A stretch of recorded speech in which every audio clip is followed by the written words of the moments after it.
I'm John Evans, and welcome to another episode of One on One.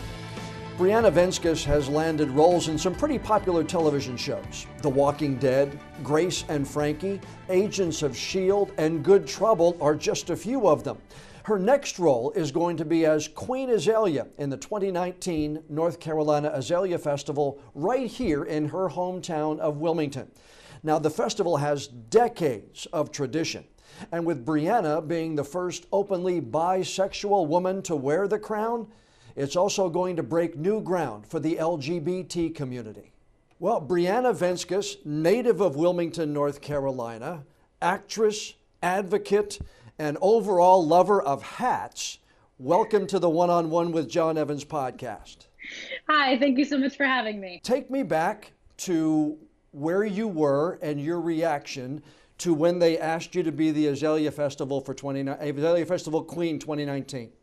Well, I was actually, believe it or not, I had just landed in Wilmington to go visit my parents, and I had gotten a call from my manager, and he was like, "You'll never believe we just," my manager's also from Wilmington, which is a small world. He was like, "You'll never believe we just got an offer for you to be the queen for the Azalea Festival." And I was like, "Oh, that's so weird. I'm literally in Wilmington right now." And I remember I grew up at the Azalea Festival. Obviously, I went to the parades. I went to all the street fairs. So I have this sort of image of it in my mind as, you know, it's the event of the year. It's the Azalea Festival. And so to be asked to be the queen of it nonetheless was a bit of a shock, and I would say absolutely daunting, to say the least, because, you know, it's such an event and it means so much to so many people. So I was definitely pleasantly daunted by the proposition to be the queen. Now, your family moved from Wilmington when you were at a young age. How did you come to know the Azalea Festival? We've always gone back to Wilmington pretty much every year. I've spent every single summer vacationing in Wrightsville Beach. So even though we moved out from a very young age, we've spent, you know, a month there every single year, either vacationing or visiting friends or relatives. So I've virtually been there. I mean, it seems weird to even think that I moved away because it's such a staple of me growing up and of my childhood. So we also, you know, they lived in downtown Wilmington. I was born in Cape Fear Hospital. We vacationed every summer at Wrightsville or Sunset Beach or Carolina Beach. We always went to the aquarium. That was like my favorite thing to do, was to go to the aquarium in Carolina. So it's always just been such a staple. And I think, you know, we lucked out to be able to go back when the Azalea Festival was happening, and it became a routine in that sense, and very much so a tradition in that sense. When did you get the acting bug, Briana? I know you graduated from the North Carolina School of the Arts, but were you a performer as a child in the house? Were you going around entertaining people when you were growing up as a toddler or an elementary school child? You know, my mom and my dad have some ridiculous stories of me bouncing around the house as a young kid. And, you know, I don't remember them. I do always kind of remember dancing around and just sort of being vibrant in that respect. But honestly, I think my biggest influence, I was obsessed with Robin Williams as a kid. I thought he was the coolest guy, and I just thought he was so funny, and I thought that his physicality was just so wonderful. Between him and Jim Carrey, like, I grew up with these idols of these men who were just so physically engaged and had such empathy behind the characters that they did. And I think watching that, there was just something to it that I connected, and I think that from 5 or 6 on, I really was just like, oh, that's my thing. That's what I'm going to do. I want to make people laugh. I want to make people giggle. I want to communicate in that way with my message and my body and what I have. So, did you do some theater and stuff of that nature before you went away to the California Institute of the Arts? Yeah. I was always involved, obviously, in school theater. I did a lot of community theater stuff. I never really had any big parts in community theater, but I was always behind the scenes or painting scenery, kind of getting that aspect of it. But in theater, I mean, you know, I went to Page for a little bit. I went to Weaver for a little bit in Greensboro. And both of those places have great theater programs. And that kind of was really the schooling that propelled me forward. I had a really great teacher over at Weaver that told me about the School of the Arts program. And he said, you know, if this is something that you really want to pursue, you should check them out. So I got the application online, submitted it, and, you know, one thing led to the next. And that's what I was going to ask you. You know, oftentimes when young people have dreams, there is someone who helped make that dream come true. Who's Yes. the person for you? Dan Seaman. He was the theater teacher at Weaver. I think he moved on to Guilford College to teach for a while, and he's now retired. But he was my theater teacher at Weaver for I don't know, 2 or 3 years, I immediately transferred to Weaver to do the theater program. And he's just one of those rare light bulbs in your life that sort of told you it was okay to be who you wanted to be and to be creative. And I absolutely, cannot thank him enough for being that little spark on the fire and saying, you know what, if it's something you want, do it. So it was an invaluable relationship and an invaluable experience to be able to be in his classes, for sure. I see that you're getting a little emotional talking about him. Yeah, well, I mean, I think it's just that it's that time in your life in general. I was actually just talking to somebody about this recently. It's being a middle schooler and a high schooler is such a tricky time to begin with in terms of figuring out, do I pursue what I want? Do I pursue what my parents want? What's my purpose? Where am I headed? Like school, job. There's so many factors that play into that time in your life, and I think when you have someone who can inspire you and who can support you, I think it's such a crucial relationship, and I think that we need more of those. So. It really is cool. I've known you all now for all of 7 or 8 minutes, but it's cool. It's cool that you're getting emotional talking about someone who meant so much to your life, because that a lot of people, when the past is past, they don't circle back around and thank those people. But I see right here that it really means a lot to you. Yeah, I think, not that North Carolina is, not on the map, but, growing up in a place that is not necessarily known for its theater programs or its art, in a large scale as, a place like New York or Chicago or LA, to have somebody who was so supportive and really just wanted you to express yourself in the way that meant something to you. It's just so wonderful to know that even in the smallest town, in the smallest place, you can have someone who can help inspire and propel your dreams forward. So I think that's so unique and so special. And I know that there are hundreds of teachers all across the country right now who are doing that for their students. So keep up the good work, because it works. Yeah, it does. Are you reminded by your mother that you wrote her a check for $1 billion when you were 7 or 8 years old? All the time. All the time. Every time I go home, every time I'm on a show, she's like, we're getting closer. We're getting closer to that check. One day, Mom, I'm telling you, one day it's going to happen. And where did that come from? It's a great story. Yeah, I mean, I was a very vibrant child, and I had lots of dreams. And I think, they got me one of those little kids checking books when you open your first checking account as a kid, and they give you the fake checks. And so I pulled one of my checks out, and I just, I'd probably just watched some movie, and I was like really amped up on it. And I was like, I'm going to write you this check and one day you're going to cash it. And, I'm still trying to make it happen. That's awesome, though, that she still has it. And oh, she does. I know. She still shows it to me. That's the best part. Mid-30s now. And as a mature young lady, how proud are you of being able to make your parents proud? We all get to a point in our lives where we say, I really wanted to do well for my parents. Mm-hmm. Are you proud to make them proud of what you've become? Yeah, absolutely. And I think as funny as it is, I mean, obviously being on TV is a great thing, and especially coming from, a place where Hollywood isn't necessarily the status quo. Being crowned for the Azalea Festival has been so cool for my parents. It's like my mom is over the moon. All of her friends are so ecstatic. And I think it's just neat that, I don't know, there's just something, parents put in so much time and so much effort to making sure that their kids have the best life possible. And they have absolutely been my number one cheerleaders throughout the years. So to be able to even get to a point where they can see that other people are acknowledging and celebrating the accomplishments that I've been able to have, which they are a huge part of, and they know that they are. It's just so cool. And yes, like to see them smile and to see them have a good time and just know that it was all for something is really wonderful. When you got out to LA and you started to develop your career, whether it was working in production or you're starting to get some of the appearances, whether it be Walk Hard or whether it be on House, what did you learn throughout the way that maybe you tucked in that pouch of yours that I know you carry around everywhere? Yeah. What did you put in there that you learned, that you pulled out later? I imagine it's probably a land of a million lessons along the way, isn't it? Oh, so many. Honestly, I would say the biggest lesson I learned is to respect every person from top to bottom on the call sheet. So the call sheet basically is filled with every person who works on the show for that day or for that series. I've worked in almost every position, from a production assistant in the office to on set to being an actor to being in a production sort of producer's role.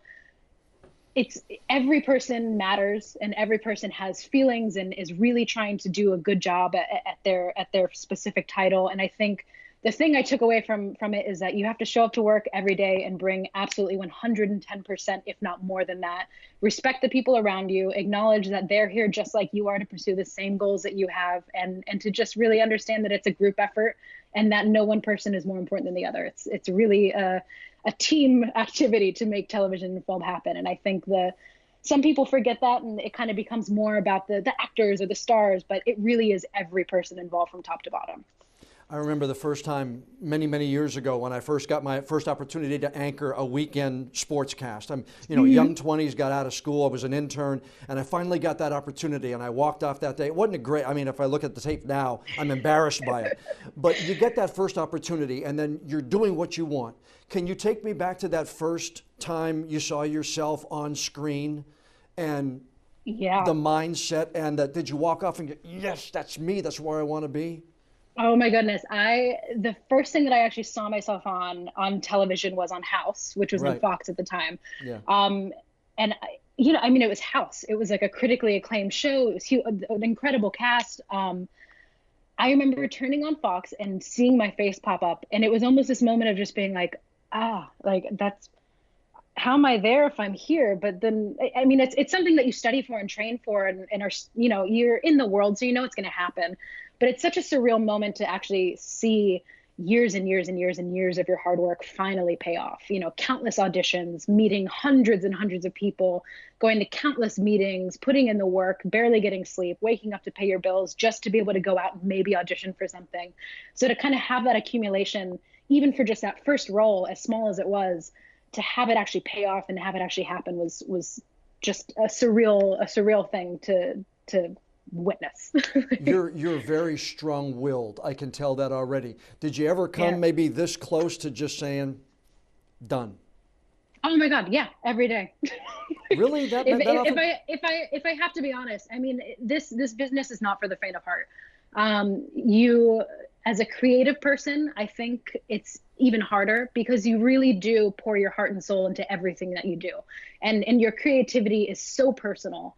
That even if I go in for an audition, I'm giving 100% of what I would give to that character in a show. Mm-hmm. So to do that for an audition and then get rejected, you're just, you kind of wake up the next day and you're like, okay, if this is really what I want to do, then I gotta man up and understand that I'm gonna have to put up with this on a maybe daily basis. So you have to be stubborn, yes, but I think the more you question whether or not you want something, it really solidifies whether or not you want it. Okay, I'm going to take you back. Again, personal story aside here. This is about you, but just sharing something. Yeah. I'm right there with you. Yeah. I'm here. I get in Wilmington. I'm anchoring the newscast, and the Andy Griffith used to star on a show, Matlock, here in town. Yeah. They did a Matlock spinoff, and I was called to do one of those anchor things. People talking in the back and doing the news. Yeah. So there was a spinoff that was supposed to star George Papard. Remember him, the old salt and pepper actor?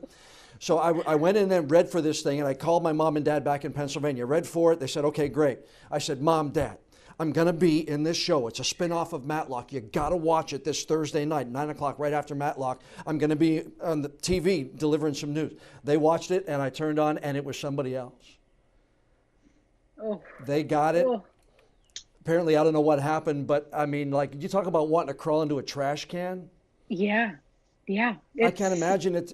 Things like that have happened to you countless times, I imagine, though. There's just that high and then the low, right? Oh, absolutely. There's been some times where I've gotten cast on a show and I've had these incredible scenes with, emotion and connection, and I'm really proud of the work that I've done. And then I turn on the episode and it's been cut completely. Yeah. And it may not be because it wasn't good, but it could have been cut for time. It could have been cut for story editing. It's the price you pay to be in the world, for sure. Yeah, I know. I felt like I didn't even make a Matlock spinoff. That was the last thing I got a chance to read. And so I did it on the small screen from then on.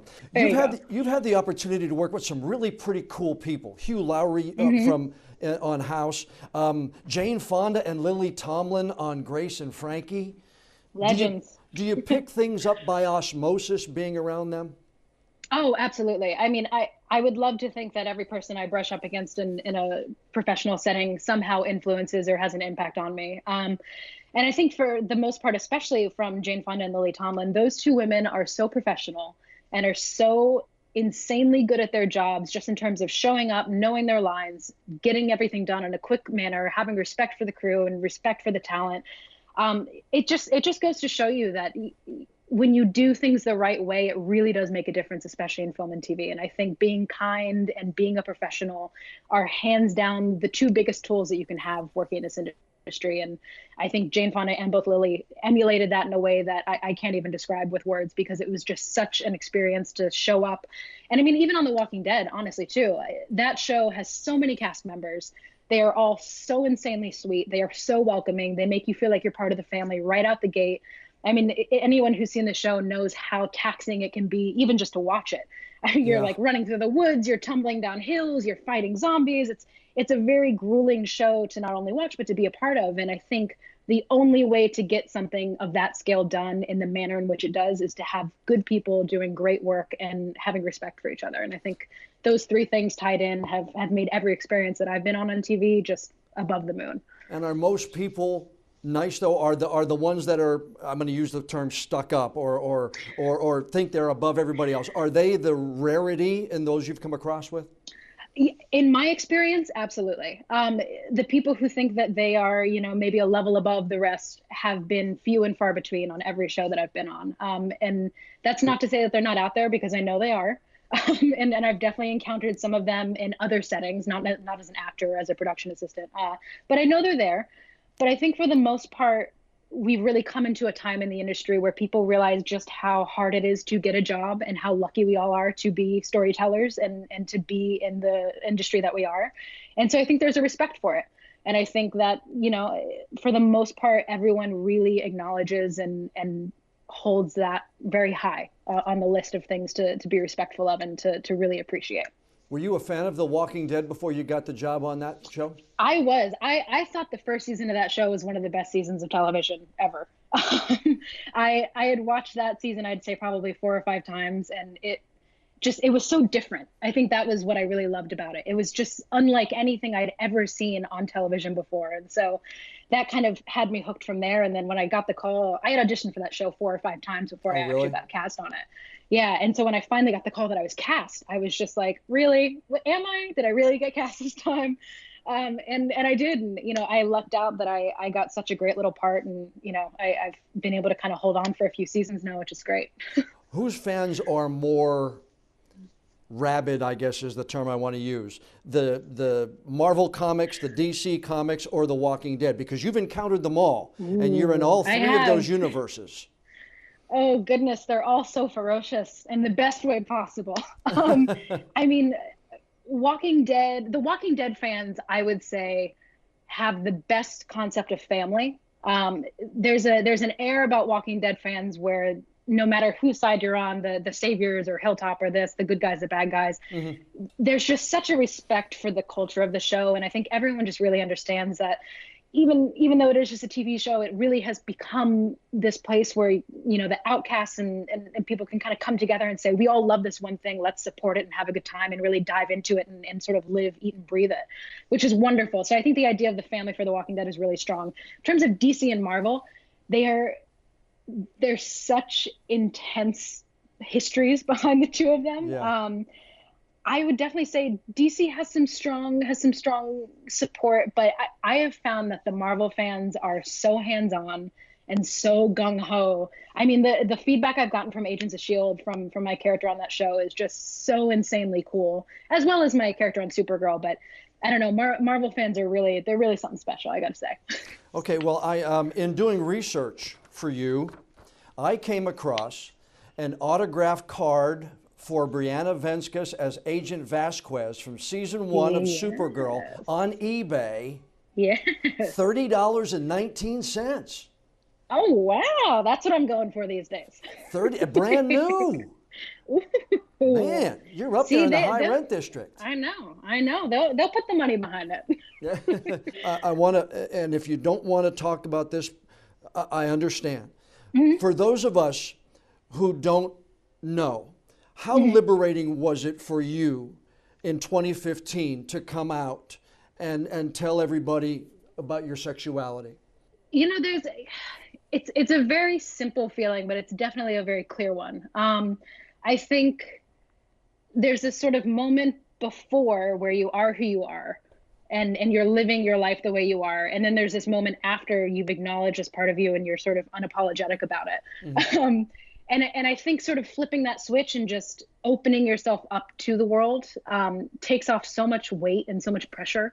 And I think there's something really unique about it. I mean, my parents were always very supportive. There was never any issue from my home front. Mm-hmm. But I think just sort of publicly acknowledging it, you know, I chose to be in a very visible industry. So obviously it's going to be a little bit more of a topic than anything else. Mm-hmm. But I just think it's great. It lifted a weight off of me of where I never had to think about the way I said something anymore. I never had to think about, you know, am I going to spill the beans in the wrong way, or is this person not going to like it? When you just sort of commit to the idea that I'm just going to be who I am and I'm going to say it and it's just going to be out there, it's just so freeing in a sense. And you know, so many people say that it was just like such a freeing experience to have that moment, but it really is. I mean, even for someone who lived as very authentically as I did prior to making, you know, any sort of announcement about it, right, after the fact, it just made it so much easier to not have to worry about it. I get the sense here from you that you're having to be so careful, and then all of a sudden, here's me, take it or leave it. Yeah, exactly. And I was very much so doing that, I think, in my personal life. But then when you add in this professional aspect of it, and I think kind of doing the more public aspect of the career I've chosen, that weight and having that weight lifted off of it was so beneficial. And it's really freed me up to, you know, all that brain power I was using to try and hide something is now being used for creativity, for energy, for projects that I actually need the energy, as opposed to just like trying to cover something up. So you've become an advocate. You're out front. Yeah. And is that something you went, okay, I'll sign advocate number 31, or you just basically, again, with your career, that fell right on your shoulders? Yeah, I mean, I think regardless of my career, I would have been an advocate in a private sense, regardless. I think personally, you know, I'm always out hitting the pavement, you know, signing petitions, making sure that voices are heard. But I think just because of where I am and what I do, kind of carrying that weight, there's a way to be in my position and not have that be part of your persona. But, you know, I don't see the point of being a public figure if you're not using it for good, in my opinion. And so if I've chosen to be in the public eye, I think I need to use even a little bit of that for the betterment of our society and of the country. And so I'm more than happy to bear that weight and to kind of spread any message that I can stand behind. Still angry about not getting that role when you weren't not authentically gay enough? Yes. Does that still get you angry? You know, it's not so much that it gets me angry anymore. There was like that initial shock of just like, are you kidding me? Like, what? But I think now I've kind of been able to shift that initial reaction into focusing it towards the better and really trying to communicate, like, there is no formula or checklist of what anyone should look like, straight, gay, any ethnicity, any color, any shape, any size. The fact that we have this sort of box that we need to click to be able to make someone authentically whatever is baffling to me. And so I've kind of focused that energy towards really promoting the fact that anyone can be anything. And just because you look a certain way doesn't mean you're not interested in certain topics or certain religions or certain, you know, ethical preferences. So I think just breaking the mold, we're all about breaking the molds these days and really expanding horizons on what people shouldn't be perceived to or be allowed to do certain things just because of the way they look. Like, it should open up to everyone and anything. And I think the sooner we get that across, the more fun people are going to start having in their lives.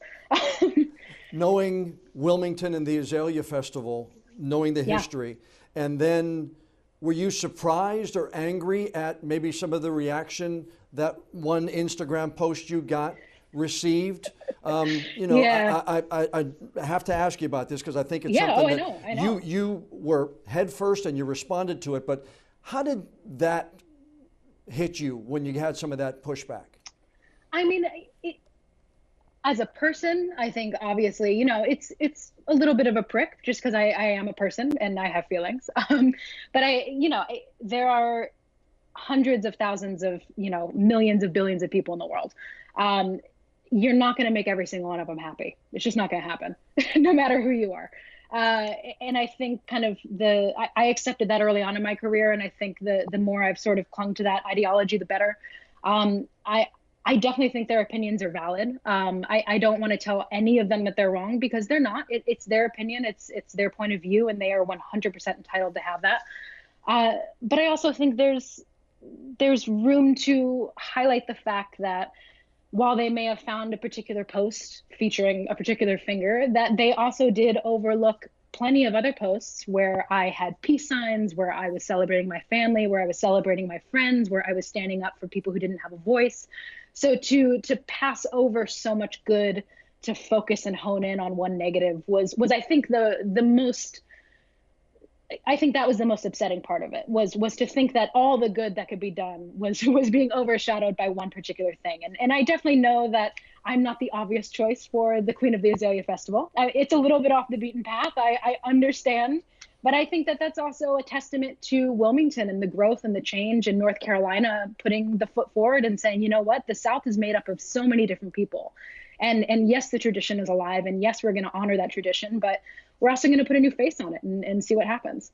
When did you develop your love for hats? Every picture I see you in, you've got a different hat on. And that's the one you're wearing right now. The one you're wearing right now is the one you have in your backpack that you carry everywhere. Yes, absolutely. It's true. It's true. I've always loved hats. But you can ask, like, my parents, ever since I was a kid, I always had something on my head. And I don't know why. I think it's just it's a way to express yourself without having to have like a big logo on your shirt or this or that. And they're cool. They're classic. And you love it, and you're a big fan of AirPods too. Yes, a huge fan. Well, it makes the sound quality better, Yeah, it does. I'm a fan of those too. I listened to an interview you did on something called Her Story, and you said, yes, quote, "I just love that you could be on TV and look like an idiot." Yes, absolutely. I think there's this idea. The golden age of television was that it was sort of this elitist, platform. And in order to be on TV, you had to meet all this criteria. And I think the more that we celebrate people getting on TV and just being themselves, and I like to be a goofball. I absolutely am just a mess sometimes. And I don't mind it. Like, I like to laugh. I like to crack up. I like to do silly things. And I think the more we show that, and the more we show that that's what people do, the better. I'm in no way an advocate for, I don't mind reality TV, but I think that's taking it a bit too far in terms of being, an idiot in that sense.